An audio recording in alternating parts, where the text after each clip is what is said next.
Hola, buenas, ¿qué tal? Comenzamos. Nuevos escándalos sacuden la política paraguaya. Un tío del presidente Horacio Cartes habría sido detenido y procesado en Uruguay por pilotar una avioneta con al menos 400 kilos de marihuana. Según medios locales, el familiar de Cartes había sido condenado en Brasil por narcotráfico y tendría orden de captura vigente en Paraguay. Entre tanto, un reconocido dirigente político paraguayo presentó 3 denuncias ante el Ministerio Público contra el saliente presidente Federico Franco y a su círculo familiar por supuestos casos de corrupción. El recién posesionado presidente de Paraguay, Horacio Cartes, ya está en boca de todos, y no precisamente por sus rápidas decisiones o propuestas a unos días de haber tomado el poder, sino por los escándalos de su familia.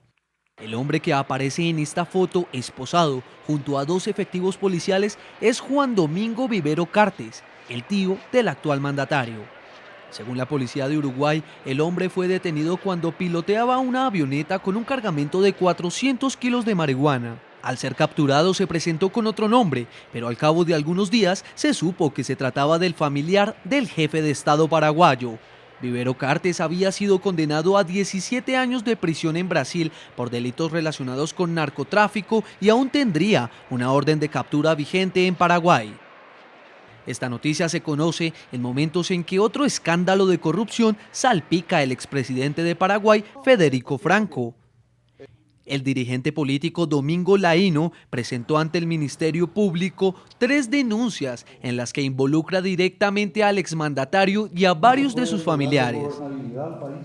Según la información que Laino entregó a NTN 24, el grupo empresarial Alegre, el cual es liderado por varios parientes de Franco, habría licitado ilegalmente varias concesiones con el Estado, obteniendo de la administración paraguaya al menos $7,5 millones. Acusaciones que se suman a las ya hechas por el presidente Cartes, quien reveló importantes actividades de contrabando y de lavado de dinero que se habrían presentado durante el mandato de Franco. En NTN 24 con los protagonistas de la noticia establecemos contacto en Asunción con el expresidente de Paraguay, con Federico Franco. Expresidente, muy buenas tardes. Muchas gracias por estar con nosotros aquí en el informativo de NTN 24 para toda nuestra teleaudiencia en Estados Unidos, América Latina y el Caribe.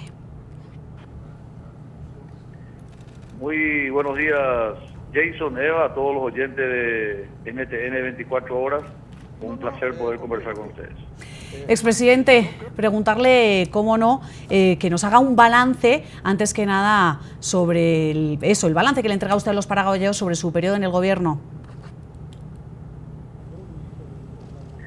Fueron meses muy azarosos. Comenzamos en forma tumultuosa. La masacre de Curuguatí con la posterior destitución del presidente Fernando Lugo a través del voto de censura, prácticamente por unanimidad del Congreso paraguayo. De 125 parlamentarios, 5 sostuvieron la tesis gubernista y bueno, obvio, el resto tenía una posición diametralmente diferente al punto de considerar inviable el gobierno. En esas condiciones, un país en anarquía, con muerte, con asesinatos, en el campo no se cultivaba, sin producción, con un marasmo económico extraordinario, asumimos la presidencia, un momento histórico. Terminamos, gracias a Dios, con un país ordenado, en paz, unido, la gente está trabajando. Hoy la posibilidad del Paraguay para fin de año son un crecimiento cercano al 15%. Va a ser lejos el país con mayor crecimiento en la región. Tenemos el mejor clima de negocios por las autoridades del Fondo Monetario Internacional, un país en donde las elecciones se hicieron en forma democrática. Nadie, absolutamente nadie, ha impugnado una sola mesa, un solo voto. Ganó la oposición en este caso. Es un signo maduro, en el buen sentido de la palabra, no del apellido, maduro de la democracia paraguaya, en el sentido de poder entregar la banda a un presidente de un signo político diametralmente diferente. Así que, en líneas generales, bien, contento, con la satisfacción de haber cumplido. Expresidente, todo esto suena muy bien, pero varios medios paraguayos están reseñando denuncias hechas por el político Domingo Laino, en las cuales usted lo acusan de corrupción a su gobierno. También hay denuncias del ministro de Hacienda actual, quien dice que le dejaron la caja vacía para la administración de Horacio Cartes en lo que queda de 2013. ¿Qué respuesta puede dar usted al respecto? En primer lugar, desmiento categóricamente. Yo tuve la desgracia de ayudarle al primero de los que usted nombró. Él fue expulsado del Partido Liberal y mi gran mérito fue haberlo reincorporado al Partido Liberal. Winston Churchill decía que uno cuando da una ayuda espera este tipo de retribución. Él inició una demanda fiscal. Supongo que la Fiscalía va a tomar carta en el asunto. Él tendrá que presentar pruebas. Y si no la tiene, tenga usted la certeza que nosotros vamos a actuar como corresponde.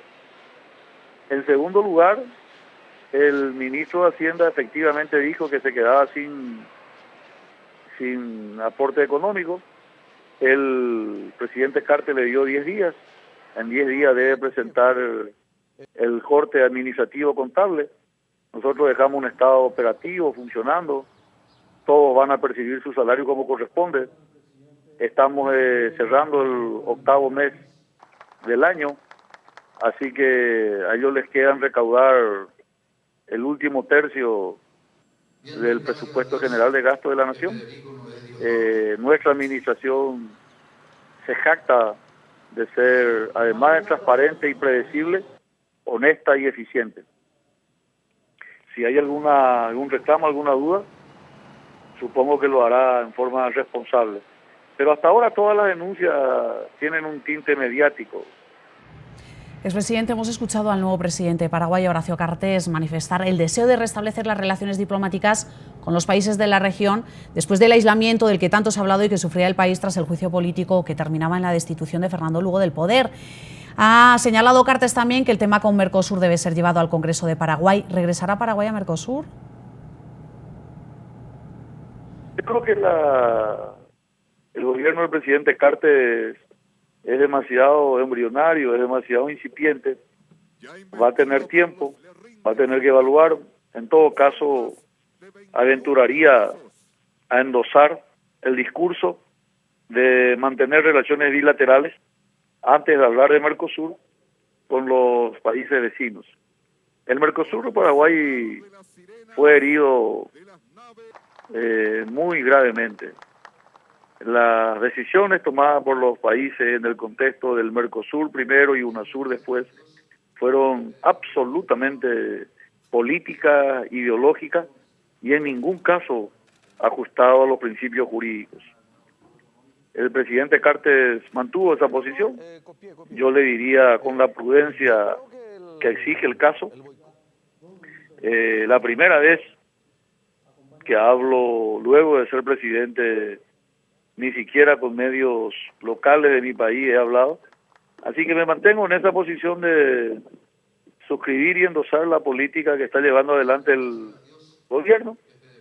Y ojalá Dios quiera que se subsanen, pero preservando la soberanía y la dignidad del pueblo paraguayo. Eso no está en juego y no está en riesgo. Pero sobre este tema, señor Franco, ¿usted cree que la suspensión de Mercosur a Paraguay durante su periodo de gobierno fue determinante para que el país se complicara a nivel económico? No hubo ninguna complicación económica. Al contrario, te vuelvo a repetir, nosotros vamos a crecer casi 15%. Cuando usted le entrevista al presidente Cartes para evaluar el año 2000 o para presagiar el 2014, una de sus preguntas con seguridad va a ser cómo hizo el Paraguay para crecer tanto. Y si Paraguay efectivamente creció tanto, ¿cómo es posible que lo haya hecho si tenía alguna sanción económica? Esa es la demostración más clara, contundente y lógica que el Paraguay no tuvo ningún tipo de persecución económica. Hay problemas, yo no voy a negar. El proteccionismo de los países vecinos es muy fuerte. y una medida de ese tipo a un país tan pequeño como el nuestro afecta, indudablemente. Ahora ambos países, Brasil y Argentina, volvieron a devaluar sus monedas y eso afecta a nuestro comercio. Pero así todo, la sanción del Mercosur y UNASUR fue una cuestión ideológica.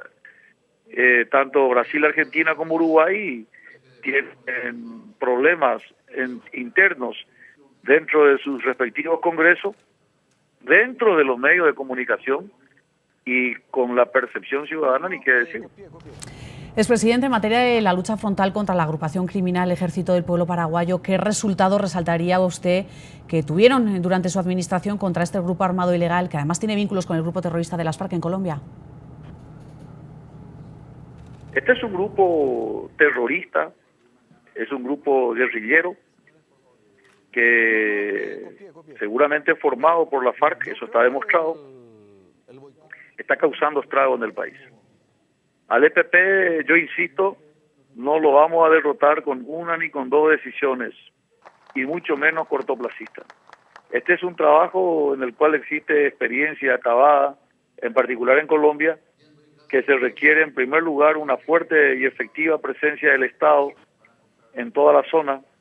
Nosotros ahí sí le puedo decir lo que hicimos, presencia del Estado revitalizando los centros educativos, los puestos sanitarios, la construcción de 140 kilómetros de empedrado para poder mantener unidos los sitios donde ellos utilizan como nido, como guarida para sus actividades, la construcción de una represa que va a significar un crecimiento inusual en esta zona normalmente abandonada.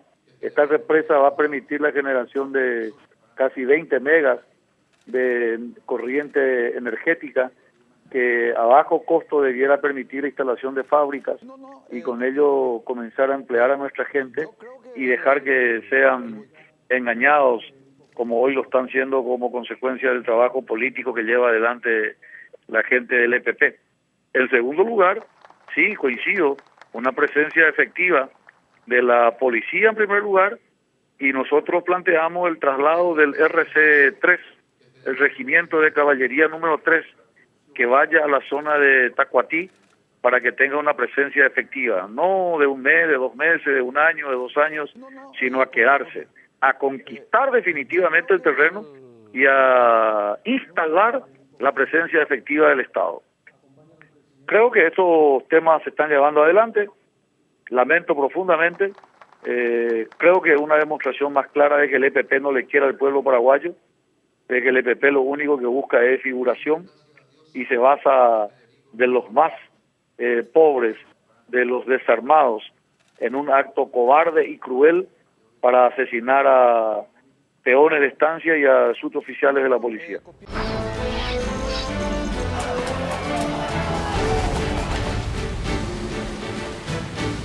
De Estados Unidos frente a la presión, la administración Obama ha entregado 3 documentos sobre su esquema de seguimiento a las comunicaciones revelado por las filtraciones y la responsabilidad de la ex contratista de